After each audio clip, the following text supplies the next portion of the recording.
Hello everyone. आप सभी का आईडीज क्लासेस में स्वागत है। फिजिक्स में आज हम लोग एक नया चैप्टर शुरू करेंगे। अभी तक हम लोग बेसिक मैथमेटिक्स और वेक्टर पढ़ चुके हैं। अब अपना नया चैप्टर है, जिस चैप्टर का नाम क्या है, काइनेमेटिक्स, यानी फिजिक्स का पहला यूनिट हम लोग स्टार्ट कर रहे हैं। हमारी यूनिट्स का क्या नाम है, काइनेमेटिक्स। सबसे पहले हम लोग डिस्कस करते हैं कि काइनेमेटिक्स होता क्या है। तो ध्यान देना, काइनेमेटिक्स क्या होगा। तो काइनेमेटिक्स फिजिक्स का एक ऐसा ब्रांच है। क्या है? काइनेमेटिक्स फिजिक्स का एक ऐसा ब्रांच है जिसमें किसी भी ऑब्जेक्ट के मोशन का स्टडी किया जाएगा without study the cause of motion. क्या मैं कह रहा हूँ? काइनेमेटिक्स फिजिक्स का एक ऐसा ब्रांच है जिसमें ऑब्जेक्ट के मोशन की स्टडी करेंगे बिना ये जाने हुए कि ऑब्जेक्ट मोशन क्यों करता है। देखना, जैसे ये एक ब्लॉक है, ये कब मोशन करेगा? जब इस पर क्या लगा है, फोर्स वगैरह। तो कोई भी ऑब्जेक्ट क्यों मोशन करता है? फोर्स वगैरह के लगाने पर मोशन करता है। पर काइनेमेटिक्स में हमें कॉज ऑफ मोशन नहीं पढ़ना, हमें सिर्फ क्या पढ़ना है, मोशन का स्टडी करना है कि अगर ऑब्जेक्ट मोशन करे तो उसके बारे में स्टडी करना। तो काइनेमेटिक्स के बारे में एक बार दोबारा, कि काइनेमेटिक्स फिजिक्स का एक ऐसा ब्रांच है जिसमें किसी भी ऑब्जेक्ट के मोशन का स्टडी किया जाएगा। ऐसे ब्रांच ऑफ फिजिक्स को क्या नाम देते हैं, काइनेमेटिक्स। तो अगर मैं एक लाइन लिखूं कि काइनेमेटिक्स है क्या, तो तुम कहोगे सर काइनेमेटिक्स होता है branch of physics, branch of physics in which we deals about cause of motion, in which we deals about study of motion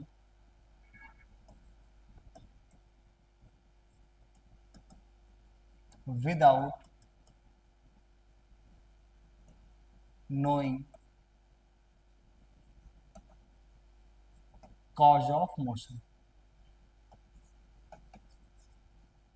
kinematics physics का एक ऐसा ब्रांच है जिसमें किसी भी ऑब्जेक्ट के मोशन का स्टडी किया जाएगा without knowing the cause of motion, बिना मोशन का कॉज जाने हुए मोशन का स्टडी को हम लोग क्या नाम देते हैं, काइनेमेटिक्स कहेंगे।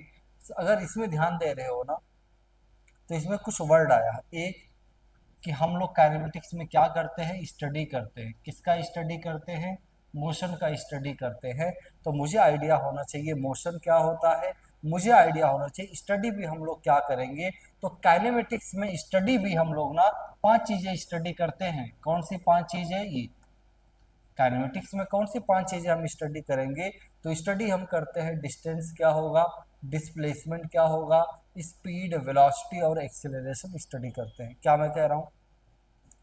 काइनेमेटिक्स हमारा फिजिक्स का एक ऐसा ब्रांच था जिसमें ऑब्जेक्ट के मोशन का स्टडी किया जाए without knowing the cause of motion. वैसे मुझे कॉज ऑफ मोशन के बारे में एनएलएम वगैरह में पढ़ेंगे, क्या है, फोर्स है, पर बिना कॉज ऑफ मोशन के स्टडी के, मोशन स्टडी करने के जिस ब्रांच ऑफ फिजिक्स में स्टडी करेंगे, ऐसे ब्रांच ऑफ फिजिक्स को हम लोग क्या नाम दे देंगे, काइनेमेटिक्स। और स्टडी के नाम पे हमें कितनी चीजें स्टडी करनी है? 5। कौन कौन सी 5 चीजें? डिस्टेंस, डिस्प्लेसमेंट, स्पीड, वेलोसिटी और एक्सीलरेशन। तो स्टडी भी हमें कौन सी चीज़ें करनी है? 5। ये 5 चीज़। अब काइनेमेटिक्स में फिजिक्स के जो चैप्टर आते हैं ना, तो काइनेमेटिक्स में फिजिक्स के मेनली हम लोग कौन कौन से चैप्टर डिस्कस करेंगे? पहला, motion in a straight line, motion in a straight line यानी वन डायमेंशनल मोशन सबसे पहले स्टडी करेंगे। दूसरा चैप्टर हमारा क्या होगा? Projectile motion. दूसरा चैप्टर हम लोग क्या स्टडी करते हैं? प्रोजेक्टाइल मोशन, यानी 2 डायमेंशनल मोशन स्टडी करेंगे। तीसरा चैप्टर हमारा होता है रिलेटिव मोशन। वैसे ये नॉर्मली इन्हीं दोनों चैप्टर में डिस्कस करना होता है, पर हम लोग रिलेटिव मोशन अलग से ही स्टडी करेंगे। थर्ड चैप्टर हमारे पास में क्या रहता है? रिलेटिव मोशन होगा। वैसे सर्कुलर मोशन भी है, लेकिन सर्कुलर मोशन का काइनेमेटिक्स और डायनेमिक्स हम लोग एक साथ पढ़ते हैं, तो अभी मैं सर्कुलर मोशन इसके साथ नहीं पढ़ाऊंगा। नहीं तो हमें सर्कुलर मोशन भी एक्चुअल में पढ़ना चाहिए, सर्कुलर मोशन का, क्योंकि हमें काइनेमेटिक्स भी पढ़ना है, डायनेमिक्स भी पढ़ना है। तो मैं चाहता ये हूँ ना कि सर्कुलर मोशन डिटेल में एक नया चैप्टर बनाकर स्टडी करेंगे। तो सर्कुलर मोशन को छोड़कर अभी मैं ये 3 चैप्टर पढ़ाने वाला हूँ। कौन से 3 chapter? Motion in a straight line, projectile motion, relative motion व सर्कुलर मोशन का काइनेमेटिक्स और डायनेमिक्स हम लोग एक साथ स्टडी करेंगे एक नया चैप्टर बनाने के बाद में। ठीक है ना। मैंने अभी क्या क्या कहा एक बार दोबारा सुनो। मैंने कहा काइनेमेटिक्स फिजिक्स का एक ऐसा ब्रांच है जिसमें ऑब्जेक्ट के मोशन का स्टडी करेंगे without knowing the cause of motion. अब स्टडी के नाम पे हमें कौन सी 5 चीजें स्टडी करना है? डिस्टेंस, डिस्प्लेसमेंट, स्पीड, वेलोसिटी और एक्सेलरेशन। अब काइनेमेटिक्स में फिजिक्स के कौन कौन से चैप्टर इंक्लूड होंगे? तो काइनेमेटिक्स में फिजिक्स के हम लोग 3 चैप्टर डिस्कस करते हैं। पहला motion in a straight line, दूसरा projectile motion, relative motion, circular motion भी काइनेमेटिक्स में हमें स्टडी करना चाहिए, सर्कुलर मोशन का काइनेमेटिक्स। लेकिन सर्कुलर मोशन का काइनेमेटिक्स और डायनेमिक्स हम लोग एक साथ वर्क पावर वगैरह पढ़ने के बाद में एक साथ पूरा चैप्टर ही डिस्कस करेंगे। अब आगे बढ़े। सबसे पहला टर्म हम लोग क्या डिफाइन करते हैं? ऑब्जेक्ट हमारा क्या होगा, ऑब्जर्वर क्या होगा। देखो, ऑब्जेक्ट वो मैटर जिसके मोशन का स्टडी किया जाए, ऐसे मैटर या मटेरियल को हम लोग क्या नाम दे देते हैं? ऑब्जेक्ट कहेंगे। ऑब्जर्वर ऐसा फ्रेम ऑफ रेफरेंस या ऐसा रेफरेंस पॉइंट जो ऑब्जेक्ट के मोशन का स्टडी कर रहा हो, उसे हम लोग क्या नाम दे देते हैं? ऑब्जर्वर कहेंगे। दो डेफिनेशन यहाँ लिखा हो, याद होना चाहिए हमें। पहले ऑब्जेक्ट क्या होगा? तो ऑब्जेक्ट हमारा एक ऐसा मैटर है जिसके मोशन का ये स्टडी करे, जिसके मोशन को एनालाइज करेंगे, ऐसे मैटर को हम लोग क्या नाम दे देते हैं? ऑब्जेक्ट कहेंगे। ऑब्जर्वर किसे कहते हैं? एक ऐसा मैटर या एक ऐसा फ्रेम ऑफ रेफरेंस या रेफरेंस फ्रेम जिसके रिस्पेक्ट में ऑब्जेक्ट का मोशन स्टडी किया जाए, ऐसे फ्रेम ऑफ रेफरेंस को हम लोग क्या नाम दे देते हैं? ऑब्जर्वर कहेंगे। दो डेफिनेशन क्या दिया? ऑब्जेक्ट हमारा होता है जिस भी मैटर के मोशन का स्टडी किया जाएगा। ऑब्जर्वर हमारा होता है एक ऐसा फ्रेम ऑफ रेफरेंस या जिसके रिस्पेक्ट में ऑब्जेक्ट का मोशन का स्टडी किया जाएगा, ऐसे मैटर को हम लोग क्या नाम दे देते हैं? ऑब्जर्वर कहेंगे। क्लियर है ना? आगे बढ़े। अब हमें डिफाइन करना है रेस्ट क्या होता है, मोशन क्या होता है।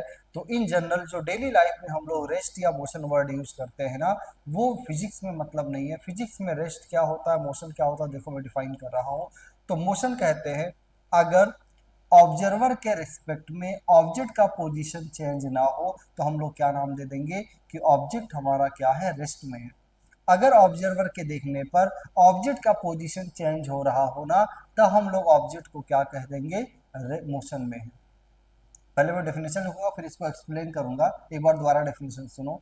ऑब्जर्वर के देखने पर ऑब्जेक्ट का मोशन ऑब्जर्वर के देखने पर ऑब्जेक्ट का पोजीशन ना चेंज हो। पोजीशन ना चेंज होने का मतलब क्या है? मैं ऑब्जर्वर हूं ना, मैं ऑब्जेक्ट को अगर देखूं और मेरे और ऑब्जेक्ट के बीच का डिस्टेंस ना तो इंक्रीज करे ना डिक्रीज करे, तो ऑब्जेक्ट किस में कहलाएगा? रेस्ट में।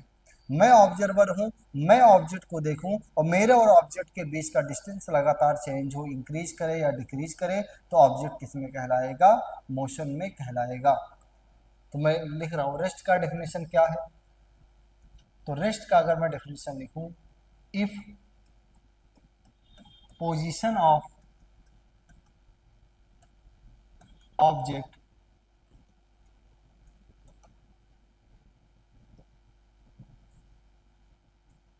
does not change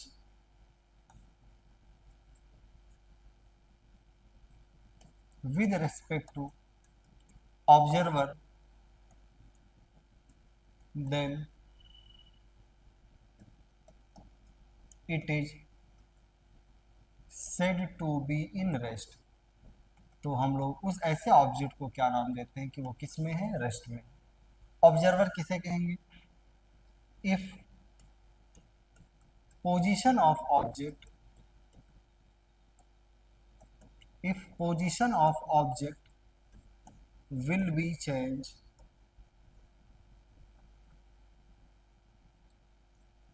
with respect to observer,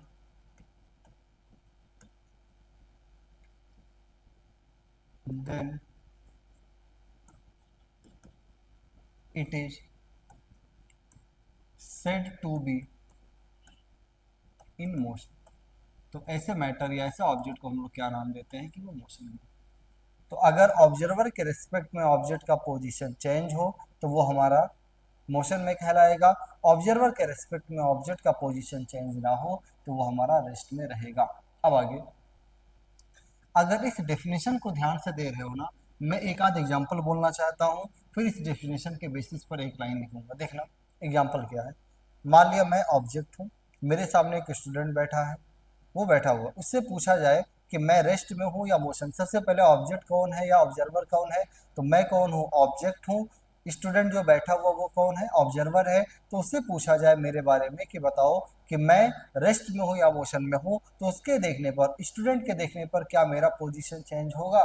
नहीं। क्या हमारे बीच का डिस्टेंस कम ज़्यादा हो रहा है? नहीं। तो अगर ऑब्जेक्ट और ऑब्जर्वर के बीच का डिस्टेंस कम ज़्यादा ना हो तो वो स्टूडेंट मुझे किस में कहेगा, रेस्ट में। पर एक स्टूडेंट है जो क्लास में एंट्री ले रहा, चलते हुए आ रहा मेरी तरफ, अगर उससे पूछा जाए क्या मैं रेस्ट में हूँ या मोशन में हूँ, तो वो मुझे क्या देखेगा, हमारे बीच का डिस्टेंस लगातार क्या हो रहा है, डिक्रीज कर रहा है ना।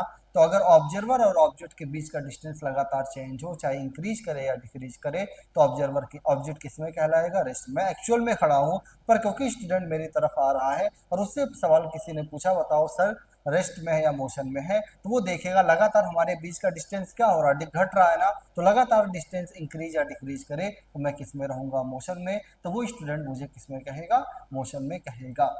तो वही मैं लिख रहा हूँ। यानी मुझे एक बात पता चला ना, रेस्ट हो या मोशन हो, वो सिर्फ ऑब्जेक्ट की प्रॉपर्टी नहीं है, वो ऑब्जेक्ट के साथ साथ में ऑब्जर्वर पर भी डिपेंड कर रहा है। बैठा हुआ स्टूडेंट मुझे क्या कह रहा है, रेस्ट में। जो स्टूडेंट मेरे पास आ रहा है वो मुझसे कि मुझे किस में कह रहा है, मोशन में। यानी रेस्ट या मोशन ऑब्जेक्ट की प्रॉपर्टी नहीं, ऑब्जेक्ट और ऑब्जर्वर दोनों की ही प्रॉपर्टी होती है। तो अगला पॉइंट मैं क्या कह रहा हूँ, रेस्ट और motion will not be will not be the will not be only property of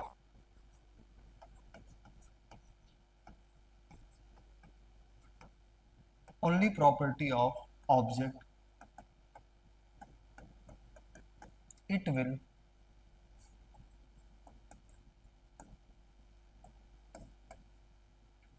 be also property of it will be also property of observer। यानी रेस्ट या मोशन ऑब्जेक्ट के साथ साथ में ऑब्जर्वर की भी प्रॉपर्टी है। अगला पॉइंट क्या देखा गया, मैं हूं, एक ऑब्जेक्ट मुझे क्या कहे, एक ऑब्जर्वर मुझे रेस्ट में कह रहा है, दूसरा ऑब्जर्वर मुझे मोशन में कह रहा है। यानी रेस्ट हो या मोशन हो, वो सिर्फ ऑब्जेक्ट की प्रॉपर्टी नहीं, किसकी प्रॉपर्टी है, ऑब्जर्वर की भी प्रॉपर्टी है। अब जरा देखना, जो स्टूडेंट बैठा हुआ था मुझे रेस्ट में कह रहा था, जो मेरे पास आ रहा है मुझे किस में कह रहा है, मोशन में कह रहा है। तो क्या मैं ये कह दूं रेस्ट या मोशन हमारा एब्सोल्यूट टर्म नहीं है, ये कैसा टर्म है, रिलेटिव। मेरे बारे में ही अलग अलग लोग अलग अलग आंसर दे रहे हैं, कोई मुझे रेस्ट में कह रहा है, कोई मुझे मोशन में कह रहा है। हाँ, वेलोसिटी का डायरेक्शन डिपेंड करता है, कोई मुझे कहेगा मैं राइट जा रहा हूँ, कोई मुझे कह सकता है लेफ्ट जा रहा हूँ। तो रेस्ट या मोशन जो है ना, वो एब्सोल्यूट टर्म नहीं। एब्सोल्यूट टर्म का मतलब क्या, जैसे आज पूछा जाए आज की डेट क्या है, और मान लिया आज की डेट है 8 जुलाई, तो अब जो 8 जुलाई आज की डेट है ना, वो एब्सोल्यूट है। हर जगह, इस पूरे लखनऊ में हर जगह आज की डेट क्या रहने वाली है, 8 जुलाई ही रहने वाला है। पर अगर कोई पूछे मेरे बारे में कि मैं रेस्ट में हूँ या मोशन में हूँ, तो कुछ स्टूडेंट मेरा आंसर मुझे मेरे बारे में कह रहे हैं कि मैं मोशन में हूँ, कुछ लोग मेरे बारे में क्या आंसर दे रहे हैं कि मैं रेस्ट में हूँ। यानी रेस्ट और मोशन एक एब्सोल्यूट टर्म नहीं, कैसा टर्म है, रिलेटिव टर्म है। रिलेटिव टर्म का मतलब क्या है, कोई मुझे रेस्ट में कह सकता है, कोई मुझे मोशन कह सकता है, कोई मुझे रेस्ट में भी कह सकता है, मोशन में भी कह सकता है। मैं कांस्टेंट स्पीड से जा रहा हूँ, वेरिएबल स्पीड से जा रहा हूँ, वेरिएबल वेलोसिटी से जा रहा हूँ, अलग अलग आंसर दे सकता है। तो यानी मुझे क्या पता चला, रेस्ट और motion will be relative term. Rest या मोशन कैसे टर्म है, एक रिलेटिव टर्म है,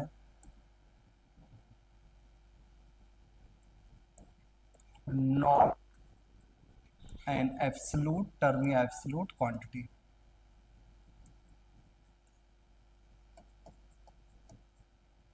ठीक है ना। तो ये मैंने रेस्ट और मोशन के बारे में कुछ बातें बता दिया। कि रेस्ट और मोशन जो हमारा है ऑब्जेक्ट और ऑब्जर्वर दोनों पे डिपेंड करेगा। ये एक रिलेटिव टर्म है, एब्सोल्यूट टर्म नहीं है। अच्छा, काइनेमेटिक्स का डेफिनेशन क्या दिया? ऑब्जेक्ट के मोशन का स्टडी, तो पहले मैंने मोशन और रेस्ट डिफाइन कर दिया, ऑब्जेक्ट को डिफाइन कर दिया, ऑब्जर्वर को। अब स्टडी, ऐसा स्टडी क्या करना है? 5 चीजें, displacement, distance, speed, velocity, acceleration. एक एक करके हम लोग स्टार्ट करते हैं। अच्छा, उससे पहले, स्टार्ट करने से पहले, ये वेक्टर में मैंने पढ़ाया भी होगा, वेक्टर में मैंने पोजीशन वेक्टर पढ़ाया भी होगा, एक बार दोबारा से हम लोग देख लेते हैं क्या होता है। अब जरा ध्यान देना, पोजीशन वेक्टर क्या होगा? तो किसी भी ऑब्जेक्ट के लोकेशन को, अच्छा बताना, वैसे नॉर्मली कार्टेशियन सिस्टम में हम लोकेशन कैसे बताते हैं? यानी अगर मैं कहूँ ये हमारे पास में एक्स वाई जेड एक्सिस है, ये हमारे पास में एक्स वाई और जेड एक्सिस है, ये ओरिजिन, कोई पॉइंट है, कोई ऑब्जेक्ट है, तो हम लोग कार्टेशियन सिस्टम में कोऑर्डिनेट कैसे बताते हैं? तो तुम कहोगे सर कार्टेशियन सिस्टम में कोऑर्डिनेट बताने का तरीका था पॉइंट से रिप्रेजेंट कर रहे थे। मैं बता दूं कि मेरा कोऑर्डिनेट 3,4,5 है, तो इससे मुझे आइडिया लग जाएगा कि मेरा पोजीशन या लोकेशन ओरिजिन के रेस्पेक्ट में क्या है। तो कार्टेशियन सिस्टम में हम लोग किसी भी ऑब्जेक्ट का, मान लिया पी कोई ऑब्जेक्ट है ना, पी हमारा क्या है? कोई ऑब्जेक्ट है, तो किसी ऑब्जेक्ट का लोकेशन हम लोग कैसे बताते थे? पॉइंट से। पर अभी हमें लोकेशन किससे बताना है? वेक्टर से। तो कार्टेशियन सिस्टम में किसी ऑब्जेक्ट का लोकेशन वेक्टर के रिस्पेक्ट, वेक्टर से रिप्रेजेंटेशन करते हैं। तो जो वेक्टर का रिप्रेजेंटेशन है ना ऑब्जेक्ट का लोकेशन बताने के लिए, ऐसे रिप्रेजेंटेशन को हम लोग क्या नाम देते हैं? Position vector. यानी पोजीशन वेक्टर कुछ भी नहीं, ऑब्जर्वर के रेस्पेक्ट में ऑब्जेक्ट का जो पोजीशन बनेगा ना, ऑब्जर्वर के रेस्पेक्ट में ऑब्जेक्ट का जो लोकेशन बनेगा वेक्टर फॉर्म में, उसी वेक्टर को हम लोग क्या नाम देते हैं? Position vector. मान लिया हमारे पास में ऑब्जेक्ट पी था, अब ऑब्जर्वर के बारे में अगर कुछ भी ना कहा जाए ना, तो ऑब्जर्वर को हम कहाँ मानते हैं? ओरिजिन पर अज्यूम करके चलते हैं। अगर ऑब्जर्वर के बारे में कुछ भी ना कहा जाए तो ऑब्जर्वर हमारा कहाँ होगा? ओरिजिन। तो इस ऑब्जर्वर के रेस्पेक्ट में ऑब्जेक्ट का लोकेशन बताने वाला जो वेक्टर होगा ना, उस वेक्टर को हम लोग क्या नाम दे देते हैं? पोजीशन वेक्टर कहेंगे। किसके रेस्पेक्ट में? ऑब्जर्वर के रेस्पेक्ट में ऑब्जेक्ट का लोकेशन बताने वाला वेक्टर क्या कहलाएगा? पोजीशन वेक्टर कहलाता है। जैसे मैं अगर एक लाइन लिखूं ना,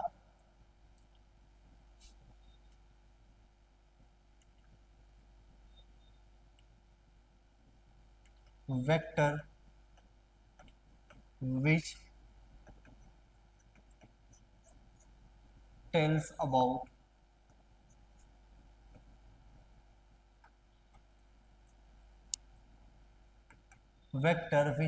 about location of an object with respect to observer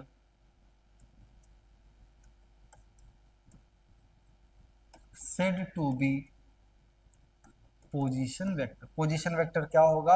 एक ऐसा वेक्टर जो ऑब्जर्वर के रिस्पेक्ट में ऑब्जेक्ट का लोकेशन बताए, उसे हम लोग क्या नाम देते हैं? पोजीशन वेक्टर कहेंगे। मैंने कहा ऑब्जर्वर जनरली हम लोग कहाँ अज्यूम करते हैं? ओरिजिन पे। अब देखना, जो पोजीशन वेक्टर का हेड है ना, वो पोजीशन वेक्टर का हेड ऑब्जेक्ट पर होगा, और पोजीशन वेक्टर का टेल कहाँ होता है? ऑब्जर्वर पर। मैं क्या कह रहा हूँ? जो हमारा पोजीशन वेक्टर है ना, उस पोजीशन वेक्टर में हेड भी होगा, टेल भी होगा। तो पोजीशन वेक्टर का हेड कहाँ पर होता है? At object. पोजीशन वेक्टर का टेल कहाँ पर होगा? तो पोजीशन वेक्टर का टेल होता है एट ऑब्जर्वर। क्या क्या मैंने कहा? अगर ये वेक्टर है, ऑब्जेक्ट का लोकेशन अगर कार्टेशियन सिस्टम यानी पॉइंट से नहीं देना है ना, हमें अगर वेक्टर फॉर्म में देना है, तो पोजीशन वेक्टर का हेड ऑब्जेक्ट पर होगा और टेल कहाँ रहने वाला है? ऑब्जर्वर पे रहने वाला है। पी का पोजीशन वेक्टर है, इसलिए मैं इसको क्या लिख देता हूँ? आरपी। अच्छा, ये आरपी क्या है? तो आरपी को हम लोग कहते हैं, पीवी का मतलब क्या? Position vector of P. जब विद रेस्पेक्ट टू कुछ भी ना लिखा जाए तो इसका मतलब ऑब्जर्वर हमारा कहाँ पर है? रेफरेंस पॉइंट यानी ओ पॉइंट पर है, ओरिजिन पर है हमारा ऑब्जर्वर। अब ध्यान देना, अगर मैं कह दूं पी पॉइंट का लोकेशन, अगर मैं पॉइंट से बता रहा था तो पॉइंट के कोऑर्डिनेट x, y, z हैं, तो जरा पोजीशन वेक्टर बताना किसके रेस्पेक्ट में? ओरिजिन के रेस्पेक्ट में पोजीशन वेक्टर निकालने का तरीका बता रहा हूं। जब ऑब्जेक्ट का कोऑर्डिनेट कितना हो x, y, z, तो सिंपल तरीका है ना, x कोऑर्डिनेट के साथ में i कैप लगाना, y कोऑर्डिनेट के साथ j कैप लगा दो, z कोऑर्डिनेट के साथ में k कैप लगा दो, तो हमारा ऑब्जेक्ट का पोजीशन वेक्टर निकल कर आ जाएगा। किसके रेस्पेक्ट में है लेकिन ये पोजीशन वेक्टर, तो तुम कहोगे सर ये पोजीशन वेक्टर हमारा किसके रेस्पेक्ट में है, ऑब्जर्वर। जब ऑब्जर्वर कहाँ पर है, ओरिजिन पर है। मन में तुरंत सवाल उठा, क्या ऑब्जर्वर हमारा हमेशा ओरिजिन पर ही रहेगा क्या? नहीं, बिल्कुल ऐसा कोई रिक्वायरमेंट नहीं है। तो अब हम लोग डिस्कस करना चाहते हैं ना कि अगर ऑब्जर्वर हमारा ओरिजिन पे ना हो, अगर ऑब्जर्वर हमारा ओरिजिन पे ना रहा हो ना, फिर हम लोग पोजीशन वेक्टर वगैरह कैसे निकालेंगे। देखो मैं निकालना सिखा रहा हूं। जैसे मैं कहूं हमारे पास में एक पॉइंट ए है, इसका कोऑर्डिनेट मुझे दिया है x1, y1, z1। दूसरा पॉइंट बी है, इसका कोऑर्डिनेट मुझे दिया है x2, y2, z2। मैं तुम लोगों से पूछ रहा हूं position vector of B with respect to A. किसका पोजीशन वेक्टर मैं पूछ रहा हूं, बी का पोजीशन वेक्टर ए के रेस्पेक्ट में। अच्छा बताना, ये लैंग्वेज पढ़ के बताना, बी का पोजीशन वेक्टर अगर ए के रेस्पेक्ट में पूछा जाए तो ए क्या होगा। तो तुम कहोगे सर ए के रेस्पेक्ट में है तो ए तो ऑब्जर्वर, और बी का है तो बी क्या हो जाएगा, ऑब्जेक्ट। अब जरा सोच के बताओ, पोजीशन वेक्टर का हेड कहाँ होता है, ऑब्जेक्ट पर, और टेल कहाँ होता है, ऑब्जर्वर पर। तो ये हमारा बी का पोजीशन वेक्टर किसके रेस्पेक्ट में, ए के। अगर मैं यहां लिखूं आर बी ए क्या है, तो तुम कहोगे सर आर बी ए कुछ भी नहीं, बी का पोजीशन वेक्टर ए के रेस्पेक्ट में है। और इसका लिमिट, प्रूफ नहीं बता रहा हूं, डायरेक्टली बता रहा हूं, मैथ्स वगैरह में प्रूफ देखते हैं वेक्टर के चैप्टर में। बी का पोजीशन वेक्टर ए के रेस्पेक्ट में लिखना होगा ना, तो इसका तरीका है पोजीशन वेक्टर ऑफ, देखो b का पोजीशन वेक्टर a के रेस्पेक्ट में लिखना होगा ना, तो b का पोजीशन वेक्टर a के रेस्पेक्ट में होता है position vector of b minus position vector of a।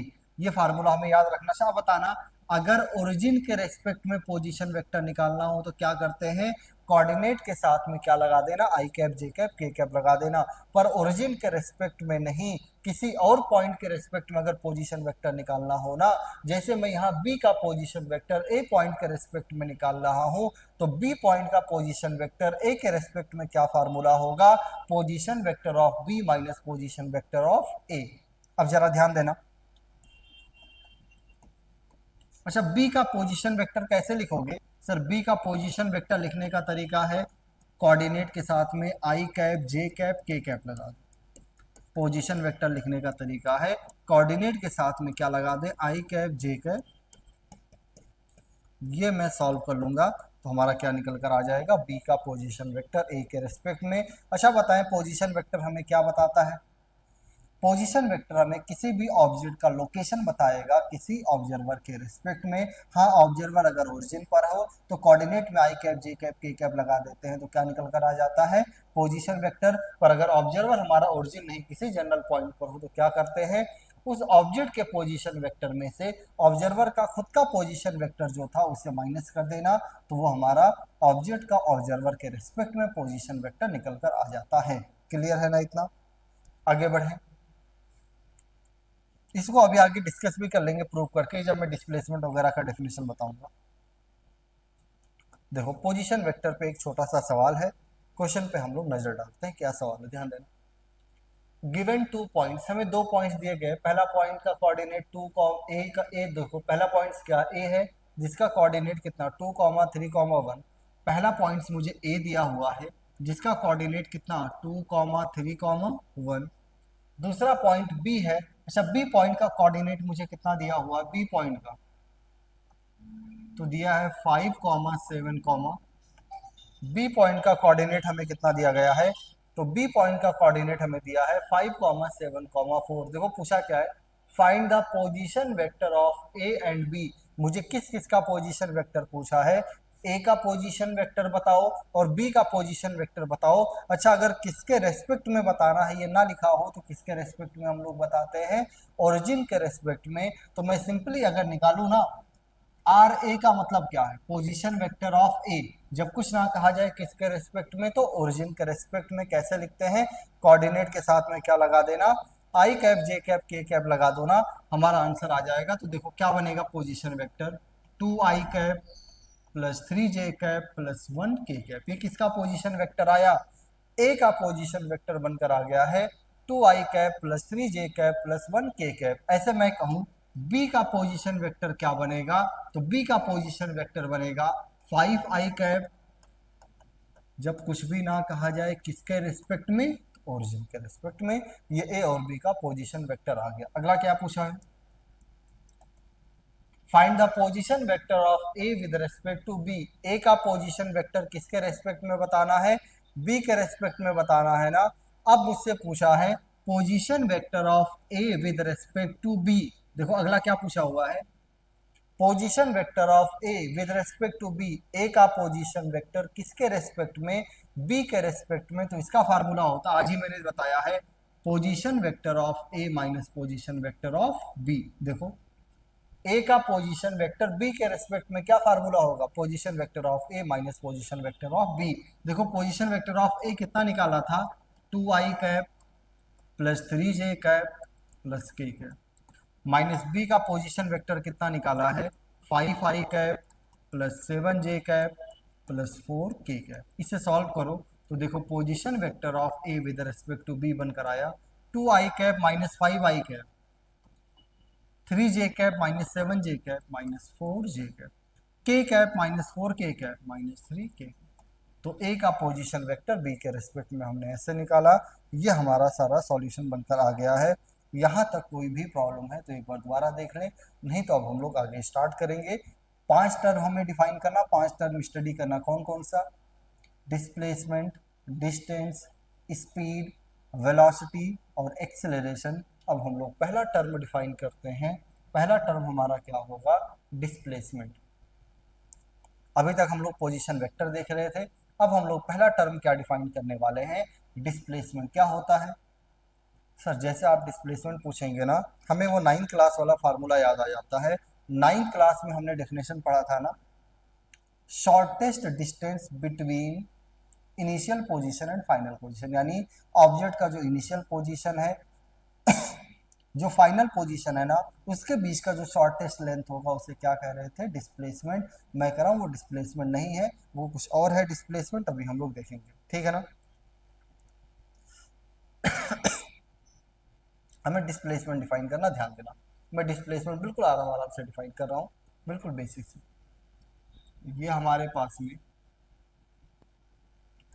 Cartesian system है, ये X axis, Y axis, Z axis, origin, देखते रहना। एक ऑब्जेक्ट है जिसका इनिशियल पोजीशन ए पॉइंट पर है, उसका खुद का कोऑर्डिनेट है x1, y1, z1। ये ऑब्जेक्ट इस ए पॉइंट से ना ऐसे रैंडम किसी भी पाथ पर चलता हुआ बी पॉइंट, फाइनल पोजीशन इसका क्या है, बी पॉइंट है, जिसका कोऑर्डिनेट है x2, y2, z2। क्या क्या मैंने कहा, एक ऑब्जेक्ट है जो इनिशियल पोजीशन ए से रैंडमली ऐसे किसी भी पाथ पर चलते हुए फाइनल पोजीशन बी पर आ गया, जिसका कोऑर्डिनेट मुझे दिया हुआ है। अब मुझे अगर डिफाइन करना है ना कि डिस्प्लेसमेंट क्या होगा, मुझे क्या डिफाइन करना है कि डिस्प्लेसमेंट क्या होगा, तो डिस्प्लेसमेंट का डेफिनेशन है, ध्यान देना। किसी, अच्छा बताना, जब ऑब्जेक्ट ए पर था तब उसका कुछ ना कुछ पोजीशन होगा ऑब्जर्वर के रिस्पेक्ट में, जब ऑब्जेक्ट बी पर आ गया तब उसका कुछ ना कुछ है पोजीशन ऑब्जर्वर के रिस्पेक्ट में। अच्छा ऑब्जर्वर कहाँ, तो कुछ नहीं कहा है, तो ओरिजिन। तो जब ऑब्जेक्ट ए पॉइंट पे था ना, तो इसका कुछ ना कुछ पोजीशन वेक्टर होगा। अच्छा जरा बताना, अगर ए पर है तो उसका पोजीशन वेक्टर क्या, तो तुम कहोगे सर अगर ऑब्जेक्ट ए पर है ना तो उसका पोजीशन वेक्टर ऐसे कुछ बनकर आएगा, मान लिया क्या है, आर ए। जब ऑब्जेक्ट बी पर आ गया तब इसका पोजीशन वेक्टर मान लिया क्या है, आर पी, ठीक है ना। तो ऑब्जेक्ट जब ए पर था तब इसका कुछ ना कुछ लोकेशन है, फाइनली जब बी पर आया तब इसका कुछ ना कुछ लोकेशन या पोजीशन वेक्टर लिखा जा सकता है। तो डिस्प्लेसमेंट का डेफिनेशन है ना, किसी भी ऑब्जेक्ट के पोजीशन में चेंज को, चेंज इन पोजीशन को हम लोग क्या नाम दे देते हैं, डिस्प्लेसमेंट कहेंगे। मैं पोजीशन को नहीं, इनिशियल पोजीशन जैसे ऑब्जेक्ट का ए था, फाइनल पोजीशन ऑब्जेक्ट का बी है, तो यहाँ पर था तो कुछ ना कुछ पोजीशन वेक्टर होगा, बी पर आया तो कुछ ना कुछ पोजीशन वेक्टर होगा। तो मैं कह रहा हूं ना, चेंज इन पोजीशन को यानी ऑब्जेक्ट इनिशियल से फाइनल आया, इसके पोजीशन में जो भी चेंज हुआ ना, इसी चेंज इन पोजीशन को हम लोग क्या नाम दे देते हैं, डिस्प्लेसमेंट कहेंगे। तो एक लाइन का डिफिनेशन क्या, change in position, change in position of an object, किसी भी ऑब्जेक्ट के पोजीशन में चेंज को हम लोग क्या नाम देते हैं, डिस्प्लेसमेंट। डिस्प्लेसमेंट को ना एस से डिनोट करते हैं। तो अगर मैं डिस्प्लेसमेंट का डेफिनेशन के बेसिस पे अगर फार्मूला लिखना चाहूँ कि जो डेफिनेशन मैंने दिया उसके बेसिस पे क्या कोई फार्मूला है, तो डिस्प्लेसमेंट का फार्मूला देखो क्या, चेंज को कैसे लिखते हैं पूरे मैथ में, डेल्टा, पोजीशन कैसे लिख रहे थे आर, और पोजीशन एक वेक्टर है यानी आर वेक्टर। अब अगर देखो चेंज का मतलब क्या, माइनस करोगे ना, और दो वेक्टर का डिफरेंस खुद भी एक क्या होता है, वेक्टर। तो डिस्प्लेसमेंट का फार्मूला बनकर आ गया डेल्टा आर वेक्टर। किसका फार्मूला, डिस्प्लेसमेंट का फार्मूला हमारा बनकर आ गया चेंज इन पोजीशन यानी डेल्टा आर वेक्टर। देखते रहे ना, अब जरा ध्यान देना, डेल्टा चेंज का मतलब क्या होता है, फाइनल माइनस इनिशियल ना, तो चेंज इन पोजीशन का मतलब क्या होगा sir, final position minus initial position. जरा यहां डायग्राम में देखना, फाइनल पोजीशन का मतलब क्या, बी का पोजीशन वेक्टर ना, माइनस इनिशियल पोजीशन का मतलब क्या, ए का पोजीशन वेक्टर ना। जरा बताना क्या ए और बी के पोजीशन वेक्टर मुझे लिखने आ गए, हाँ बिल्कुल। बी का पोजीशन वेक्टर कितना, x2 आई कैप प्लस y2 जे कैप प्लस z2 के कैप, माइनस ए का पोजीशन वेक्टर कितना, x1 I cap plus y1 J cap plus z1। तो जरा ध्यान देना, अगर मैं सॉल्व करके निकालूं कि हमारा डिस्प्लेसमेंट कितना आया, तो आई कैप को आई कैप के साथ रखो तो बन जाएगा x2 minus x1 I cap, J cap को जे कैप के साथ रखें तो क्या बनेगा y2 minus y1 J cap, के कैप को के कैप के साथ रखें तो क्या बन जाएगा z2 माइनस z1। तो ये हमारा निकल कर आ गया है डिस्प्लेसमेंट वेक्टर। कितना बनकर आया displacement vector, x2 minus x1 I cap plus y2 minus y1 J cap plus z2 minus z1 K cap. ये डिस्प्लेसमेंट वेक्टर बनकर आ गया है। अब आगे ध्यान देना, यहां तक कोई दिक्कत है नहीं। अब जरा एक बात और ध्यान देना, डिस्प्लेसमेंट क्या है, R B minus R A. मैंने वेक्टर लगा दिया सर, आपने वेक्टर लगाया तो इतना मुझे आइडिया लग गया कि डिस्प्लेसमेंट कैसा क्वांटिटी है, डेफिनेशन देते ही वेक्टर क्वांटिटी है, इतना तो मुझे आइडिया लग गया। डेफिनेशन देते ही मुझे क्या पता चल गया कि डिस्प्लेसमेंट हमारा कैसा क्वांटिटी है, वेक्टर क्वांटिटी है। मैं पूछूं डिस्प्लेसमेंट का यूनिट क्या होगा, तुम कहोगे सर जो यूनिट है ना वो एक तरीके का लेंथ ही होता है, तो यूनिट क्या होगा, एसआई यूनिट होगा मीटर। मैं पूछ लूं डिस्प्लेसमेंट का डायमेंशन क्या होगा, तो तुम कहोगे सर लेंथ या मीटर का डायमेंशन क्या होता है, एल। यूनिट लिख दिया, डायमेंशन लिख दिया। आखिरी आखिरी का मतलब क्या, एक इंपॉर्टेंट बात मैं पूछने जा रहा हूं, अगर डिस्प्लेसमेंट एक वेक्टर क्वांटिटी है तो जरा बताना इसमें डायरेक्शन भी तो होगा। तो मैं डिस्प्लेसमेंट के डायरेक्शन के बारे में डिस्कस करना चाहता हूं। किसके बारे में, यहाँ देखो आराम आराम से हम लोग किसके बारे में डिस्कस करना चाहते हैं, डायरेक्शन ऑफ डिस्प्लेसमेंट के बारे में। ध्यान देना मैं डिस्कस कर रहा हूँ। इतना तो क्लियर हो गया, डेफिनेशन देके वेक्टर क्वांटिटी है, कुछ कुछ निकालना भी आ गया, मैंने वो सब दिखा दिया। अब मैं डिस्कस करना चाहता हूँ क्या, कि डिस्प्लेसमेंट का डायरेक्शन क्या होगा। बहुत ध्यान से देखना, हाँ देखते रहना, ध्यान देना। अच्छा डिस्प्लेसमेंट क्या है, तुम कहोगे सर कुछ भी नहीं, आरबी वेक्टर और माइनस आर ए वेक्टर दोनों के सब्ट्रैक्शन का रिजल्टेंट है। अगर यहाँ ध्यान दो, देखते रहना, वेक्टर पढ़ चुके हैं। डिस्प्लेसमेंट क्या है, आरबी वेक्टर और आर ए वेक्टर के सब्ट्रैक्शन का रिजल्टेंट। तुम्हें याद हो वेक्टर सब्ट्रैक्शन मैंने पढ़ाया है ना, अगर एक वेक्टर में से दूसरे वेक्टर को माइनस करने का तरीका था, पहले वेक्टर में दूसरे वेक्टर को उल्टा करके ऐड कर देना, हमारा रिजल्टेंट आ जाएगा। देखते रहना, मुझे इतना पता है ना, एक बात और, कि R B vector, R A vector और डिस्प्लेसमेंट वेक्टर चाहे एडिशन का रिजल्टेंट हो या सब्ट्रैक्शन का रिजल्टेंट हो, हमेशा एक ट्राइंगल बनाते हैं। देखो मैं डायग्राम बहुत गंदा नहीं करना चाहता हूँ, तो एक लाइन बोल रहा हूँ, तुम्हें अगर याद हो ना, मैंने बताया है अगर चाहे आर बी वेक्टर हो, आर ए वेक्टर हो, दोनों का एडिशन का रिजल्टेंट हो, सब्ट्रैक्शन का रिजल्टेंट हो, ये तीनों हमेशा मिलके क्या बनाते हैं, ट्राइंगल। अब अगर ये आर ए है, ये आर बी है, तो ट्राइंगल बनाने के लिए ये डिस्प्लेसमेंट होगा। पर मैं डिस्प्लेसमेंट में कंफ्यूज होना कि हेड किस पे रखूं, ए पर या टेल पर, तो उसको मैं डिस्कस करके दिखा देता हूं। ध्यान देना, यहां तुम ट्रायंगुलर लॉ लगाओ। अच्छा, ट्रायंगुलर लॉ क्या कहता है, एक वेक्टर के हेड पे दूसरे वेक्टर का टेल होना चाहिए। अगर तुम इसको ध्यान से देख लो, यहां से मैं कहूं आरबी वेक्टर बताना क्या होगा, तो तुम कहोगे सर आरबी वेक्टर कुछ नहीं, एस प्लस आर ए है, यानी आर ए वेक्टर के हेड पर क्या होना चाहिए, एस वेक्टर का टेल।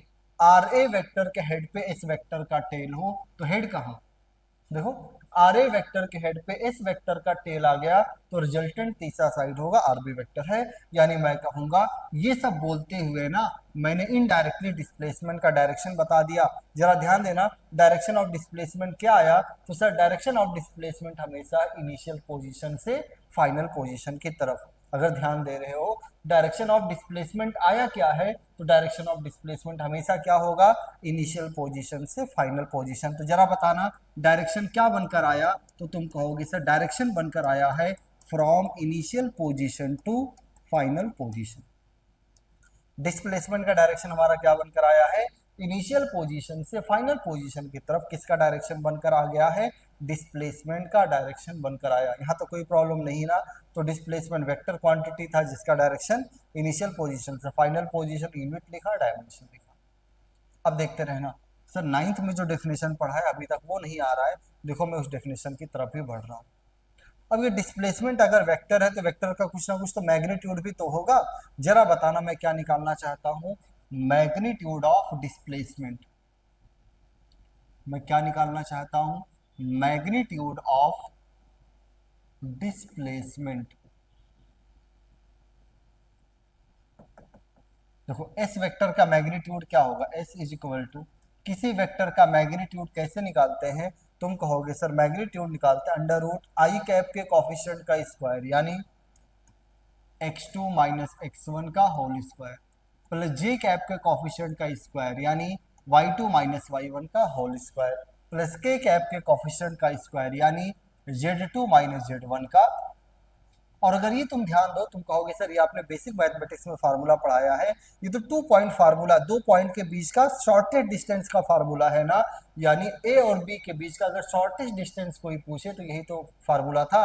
यानी डिस्प्लेसमेंट का मैग्नीट्यूड कुछ भी नहीं, इनिशियल पोजीशन और फाइनल पोजीशन के बीच का जो शॉर्टेस्ट लेंथ है ना, उसे ही हम लोग क्या नाम दे रहे होते हैं, डिस्प्लेसमेंट का मैग्नीट्यूड, जो कि 9th क्लास में डेफिनेशन देकर आए हैं। तो क्या आज के बाद मैं कह दूं, ऑब्जेक्ट के इनिशियल पोजीशन, ऑब्जेक्ट के फाइनल पोजीशन का जो शॉर्टेस्ट लेंथ है ना, वो डिस्प्लेसमेंट नहीं, वो डिस्प्लेसमेंट का क्या होगा, मैग्नीट्यूड होगा। और डिस्प्लेसमेंट जरा ध्यान दे रहे हो ना, तो किस रास्ते तुम आए थे ना उस पर डिपेंड ही नहीं करता, डिस्प्लेसमेंट निकालने में इनिशियल और फाइनल पोजीशन ही देखना पड़ रहा है। तो जरा बताना मैग्नीट्यूड ऑफ डिस्प्लेसमेंट क्या होता है, तो तुम कहोगे सर मैग्नीट्यूड ऑफ डिस्प्लेसमेंट होता है शॉर्टेस्ट डिस्टेंस या लेंथ, कुछ भी कहो, between initial position and final position of an object.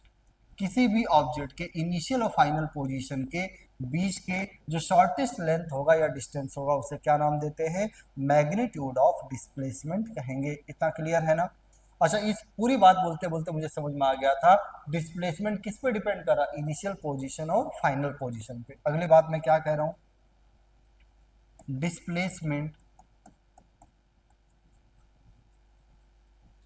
will be depends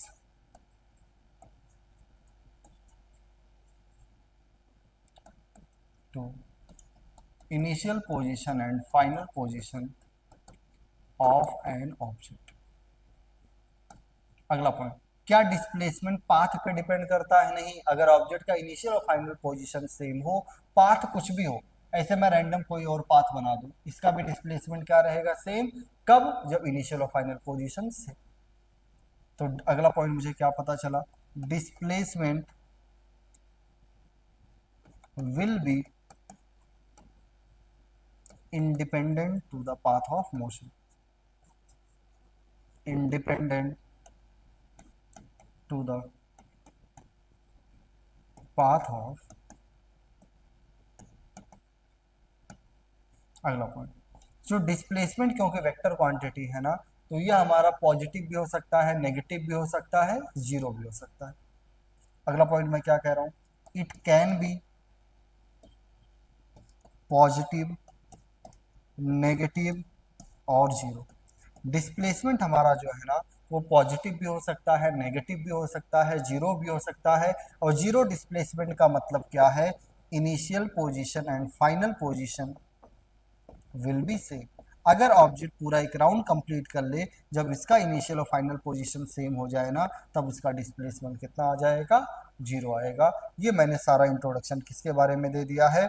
displacement के बारे में इंट्रोडक्शन दिया हुआ है, ठीक है ना। आगे बढ़ें। ये सारा इंट्रो किसका था? डिस्प्लेसमेंट के बारे में कम से कम हमें इतनी बातें पता होनी चाहिए।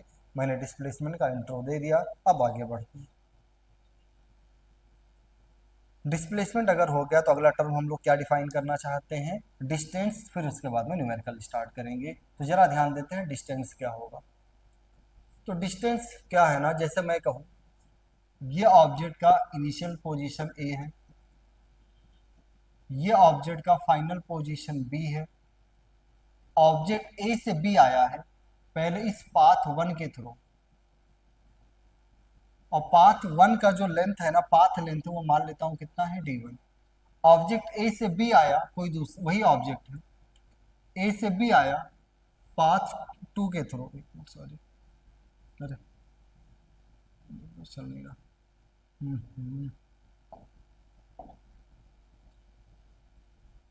ये पाथ टू के थ्रू, इस पाथ का लेंथ मान लेता हूं कितना है? d2। ऑब्जेक्ट मान लिया ए से बी आया ऐसे रैंडम किसी पाथ थ्री के थ्रू, और मान लिया पाथ लेंथ कितना है? d3।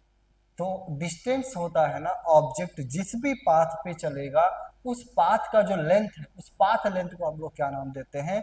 डिस्टेंस ट्रेवल कहेंगे। अगर ऑब्जेक्ट ट्रेवल कर रहा है तो जिस रास्ते तुम कोचिंग से अपने घर तुम जिस जिस रास्ते से जाओगे ना, डिस्प्लेसमेंट तो तुम्हारा सेम रहेगा, पर डिस्टेंस अलग अलग रास्ते से जाओगे तो अलग अलग पाथ लेंथ होगा, तो अलग अलग डिस्टेंस आएगा। डिस्टेंस कुछ भी नहीं, क्या होता है? Path length of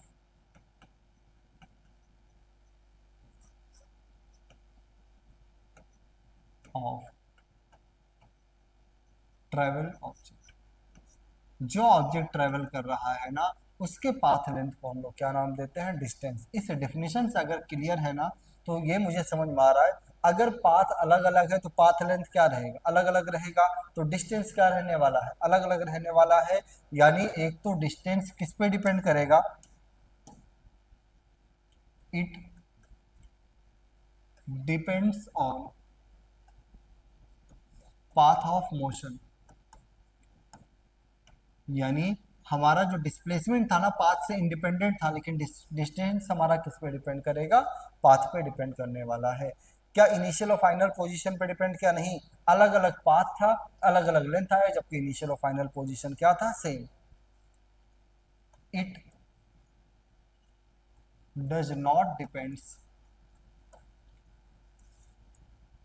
on initial position and final position of object, जबकि डिस्प्लेसमेंट डिपेंड कर रहा है।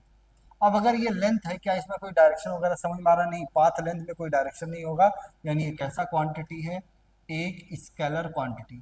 अब जो एक सवाल है ना, क्योंकि स्केलर क्वांटिटी पॉजिटिव भी हो सकती है, नेगेटिव भी हो सकते हैं, जीरो, जैसे वर्क, वह हम लोग पढ़ेंगे। वर्क हमारा पॉजिटिव भी हो सकता है, नेगेटिव भी हो सकता है, जीरो भी हो सकता है। पर क्या डिस्टेंस ट्रेवल, अगर ऑब्जेक्ट ने ट्रेवल करना स्टार्ट किया है तो क्या कभी डिस्टेंस ट्रेवल नेगेटिव आ सकता है? कभी भी नहीं। तो मैं अगली बात क्या कह रहा हूं? Distance travel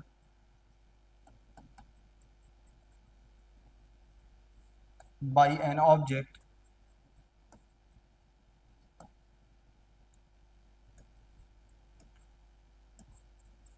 would never be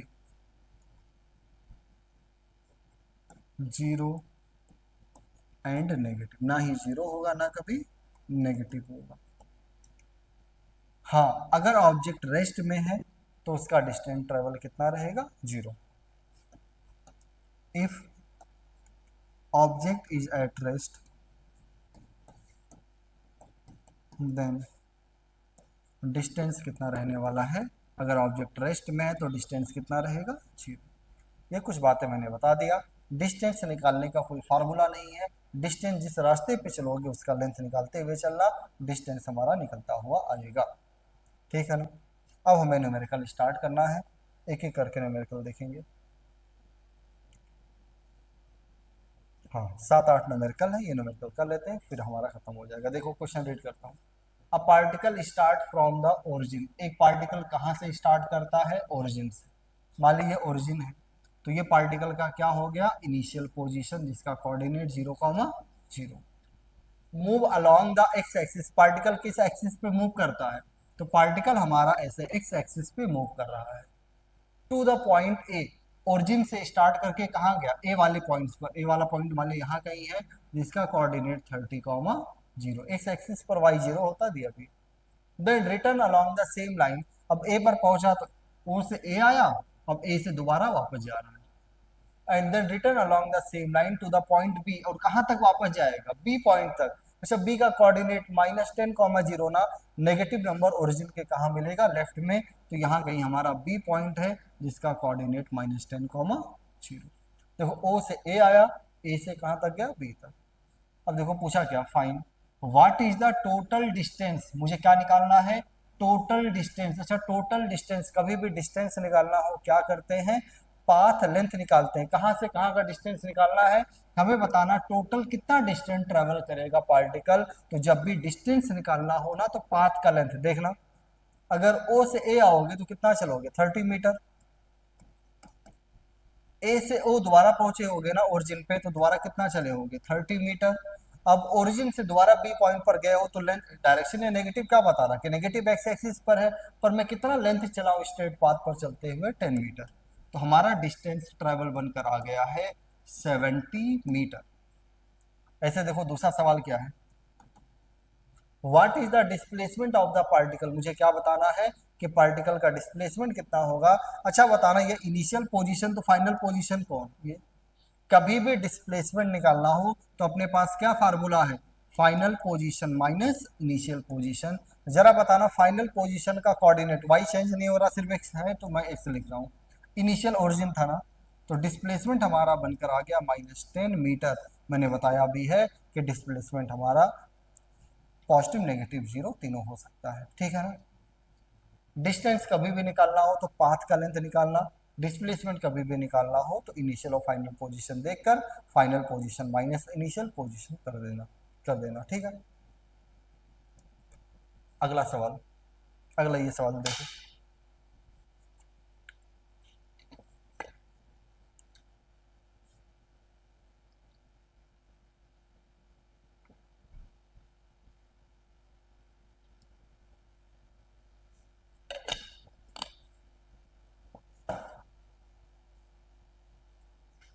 हाँ अगले सवाल पे आते हैं, क्या है ध्यान देना। A boy walks 100 metre north. अब देखो पहले भी बताया होगा बेसिक मैथमेटिक्स वगैरह में, दोबारा देखो। कभी भी हमें इस बोर्ड के प्लेन में या अपने नोटबुक के प्लेन में डायरेक्शन अज्यूम करना हो ना, तो कैसे अज्यूम करते हैं? अपवर्ड डायरेक्शन हमेशा नॉर्थ होगा, डाउनवर्ड साउथ, राइटवर्ड ईस्ट होगा, और लेफ्टवर्ड डायरेक्शन क्या होता है? हमेशा वेस्ट होता है। अब देखो क्या कर, अब boy walks 100 metre north, boy north direction में कितना वॉक करता है? 100 मीटर ना। मान लीजिए ओरिजिन से चला तो 100 मीटर कहाँ गया? नॉर्थ में। आगे देन 60 मीटर ईस्ट, इसके बाद में यहाँ टर्न वगैरह लिया और ईस्ट डायरेक्शन में कितना चला गया है? 60 मीटर।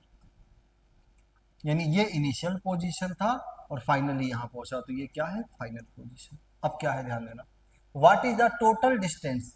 अच्छा बताओ, कभी भी डिस्टेंस निकालना होगा तो क्या करते हैं? कभी भी डिस्टेंस निकालना है ना, तो ये पाथ लेंथ जिस पे चला है उसका लेंथ निकाल लो। तो ये 100 मीटर प्लस 60 मीटर, कितना लेंथ होगा? 100 + 60, यानी डिस्टेंस आ गया कितना? 160 मीटर। दूसरा, what is his displacement from the starting point, starting point ये है ना, ये इनिशियल पोजीशन, ये फाइनल पोजीशन, जरा बताना डिस्प्लेसमेंट ये होगा। अगर मैं मैग्नीट्यूड में निकालूं देखना तो क्या बनेगा? डिस्प्लेसमेंट का मैग्नीट्यूड देखते रहना। ये 90, ये 90 एंगल कितना? 90 के सामने हाइपोटेनियस ना, तो हाइपोटेनियस का स्क्वायर क्या होगा? परपेंडिकुलर का प्लस बेस का, पैथागोरस थ्योरम। हाइपोटेनियस आ गया, 100 का स्क्वायर कितना? 10,000 + 60 का इसको ऐड करूं,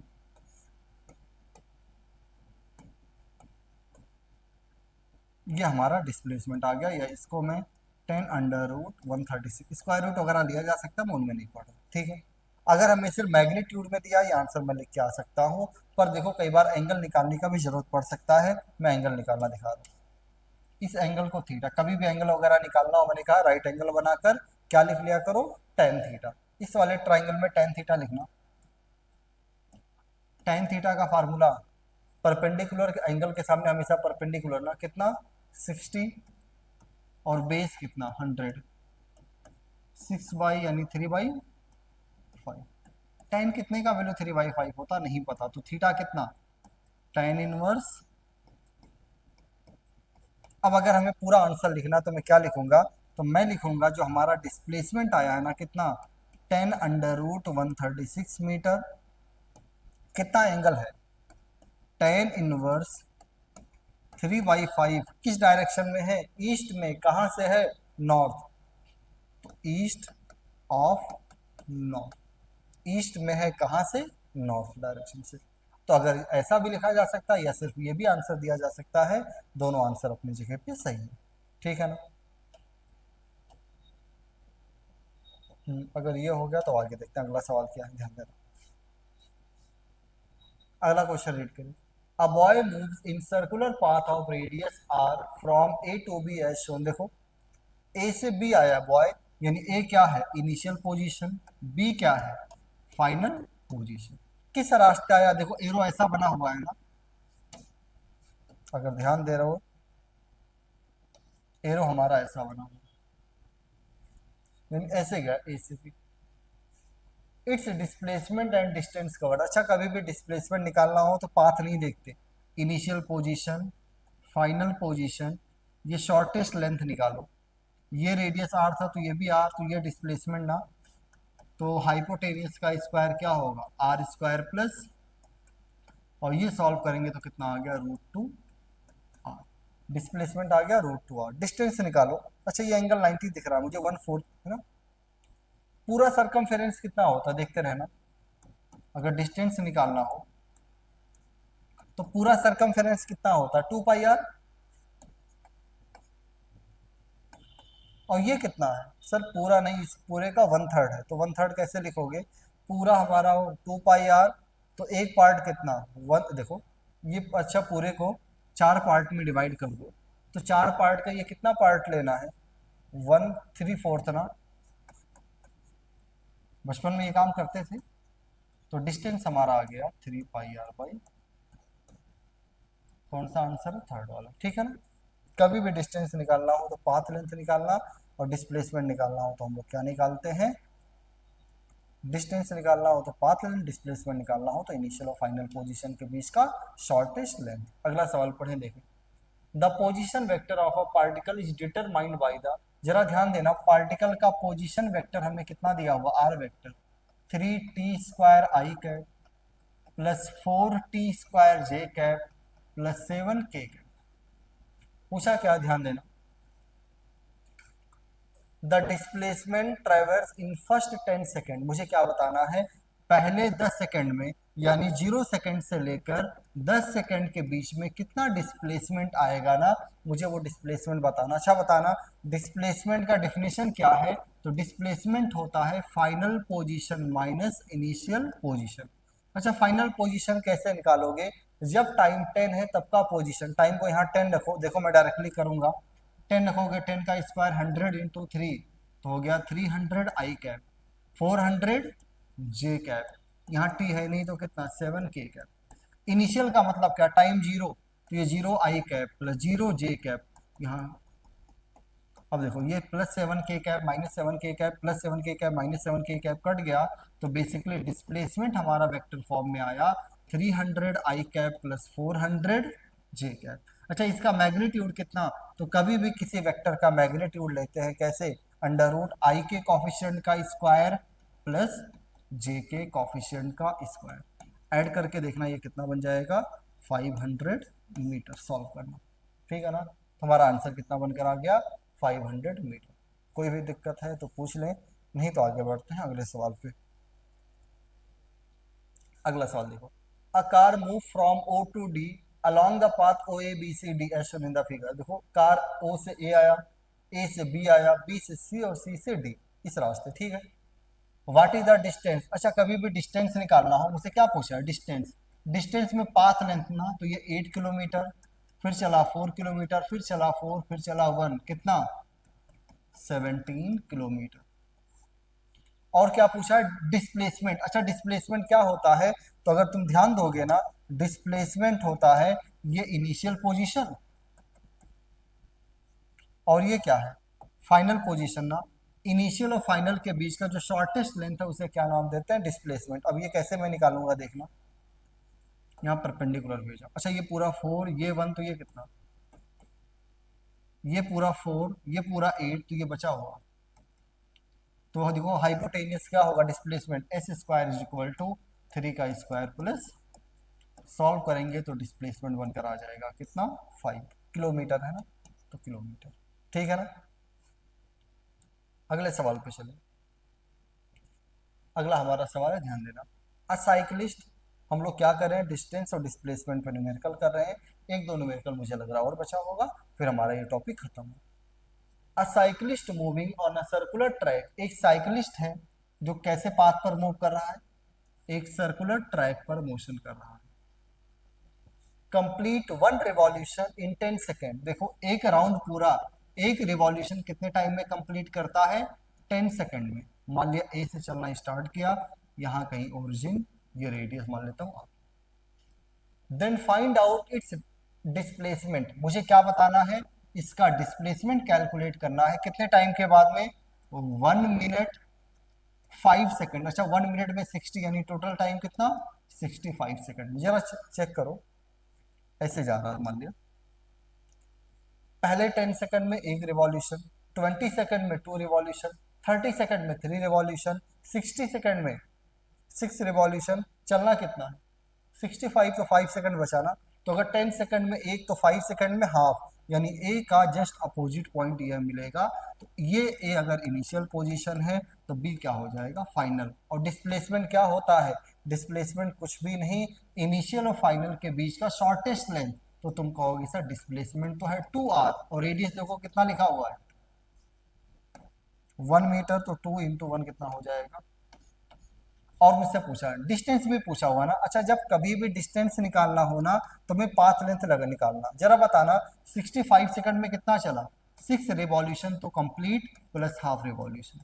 अब जरा बताना अगर एक रिवॉल्यूशन कंप्लीट करे तो कितना चलेगा, 2 पाई आर, तो 6 रिवॉल्यूशन में कितना, 6 into 2 pi R, plus half revolution में कितना, तो अगर फुल रिवॉल्यूशन में 2 पाई आर था, तो लास्ट के हाफ रिवॉल्यूशन में कितना, पाई। ये कितना 13 पाई आर, आर हमारा कितना है 1, तो हो जाएगा 13 पाई मीटर। इस तरह हमने डिस्प्लेसमेंट और डिस्टेंस निकाल लिया है। अब आगे देखते हैं कि क्या है। अच्छा अगला सवाल अच्छा सवाल है, आखिरी सवाल है शायद, ये आखिरी सवाल होगा, अच्छा सवाल है, ध्यान से देखेंगे हम लोग क्या सवाल है। ऑन एन ओपन ग्राउंड अ मोट देखो, on an open ground a motorist follows a track that it turns to his left by an angle of 60 degree after every 500 metre. क्या कह रहा है ना, एक बाइक वाला है, जैसे वो एक डायरेक्शन में 500 मीटर चलेगा ना, वो लेफ्ट डायरेक्शन में कितना एंगल मुड़ जाएगा, 60 डिग्री। फिर 500 इधर चला, फिर दोबारा इसके लेफ्ट डायरेक्शन में मुड़ जाएगा कितना,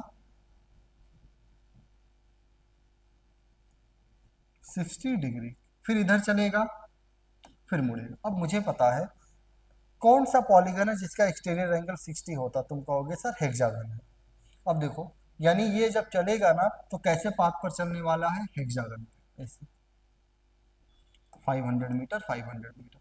अब मैं ये सवाल बताने से पहले हेक्सागन के बारे में कुछ बातें बता रहा हूँ, ध्यान से याद कर लो।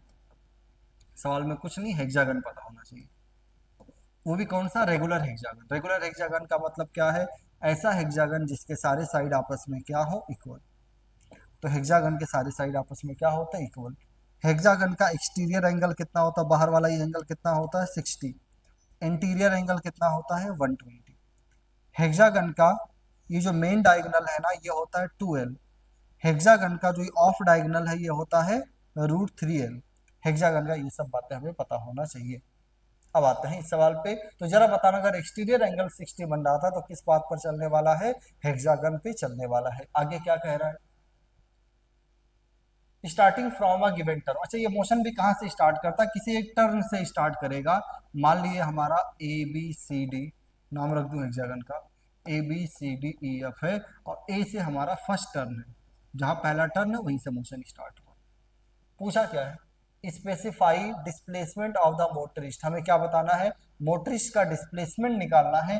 कब, 6 टर्न पे निकालो और 8 टर्न पे। सबसे पहले चलो मैं 6 टर्न पे इसका डिस्प्लेसमेंट बताता हूँ। पहले देखो, first turn, second, third, fourth, fifth, ध्यान देना यहाँ से। अच्छा, ये फर्स्ट टर्न नहीं है, देखो एक टर्न से चलना स्टार्ट किया ना, तो यहाँ से चलना स्टार्ट किया, तो ये हमारा होगा कौन सा, फर्स्ट टर्न, फिर यहाँ second, third, fourth, fifth, six, ये हमारा कौन सा टर्न होगा, 6। और इनिशियल पोजीशन भी क्या था, ऐसे चलना स्टार्ट किया तो पहली बार कब मोड़ा, बी पर, तो ये फर्स्ट टर्न है, ये 6 टर्न है, और इनिशियल पोजीशन भी ए, 6 टर्न का पोजीशन भी ए, इनिशियल और फाइनल पोजीशन सेम हो, तो डिस्प्लेसमेंट। अब मुझसे पूछा 8th टर्न का। अच्छा, ये 6 है तो ये 7th, और ये दोबारा से कितना बन जाएगा, 8th टर्न, तो ये हमें हमारा डिस्प्लेसमेंट होगा, ये कितना होता है, √3L। तो डिस्प्लेसमेंट कितना, अभी हमने याद किया है, L 500 रखेंगे तो आंसर कितना, 500√3 मीटर। डिस्प्लेसमेंट हमारा कितना बनकर आ गया है, 500√3 मीटर। इस तरह हमारा डिस्प्लेसमेंट खत्म हो गया है। अगली क्लास से हम लोग अगला टॉपिक स्टार्ट करेंगे, स्पीड। अच्छा, अभी तक हमने क्या पढ़ा, हमने डिफाइन किया काइनेमेटिक्स। मैंने कहा काइनेमेटिक्स में ऑब्जेक्ट के मोशन का स्टडी करेंगे। मोशन के स्टडी का मतलब क्या है, मैं 5 चीज़ें स्टडी करूंगा, distance, displacement, speed, velocity, acceleration. इन 5 चीज़ों में मैं 2 चीज़ें स्टडी कर चुका हूँ। क्या क्या, डिस्टेंस क्या होगा और डिस्प्लेसमेंट क्या होने वाला है। इसके आगे अगली क्लास से हम लोग क्या स्टार्ट करेंगे, speed. Thank you so much. Okay.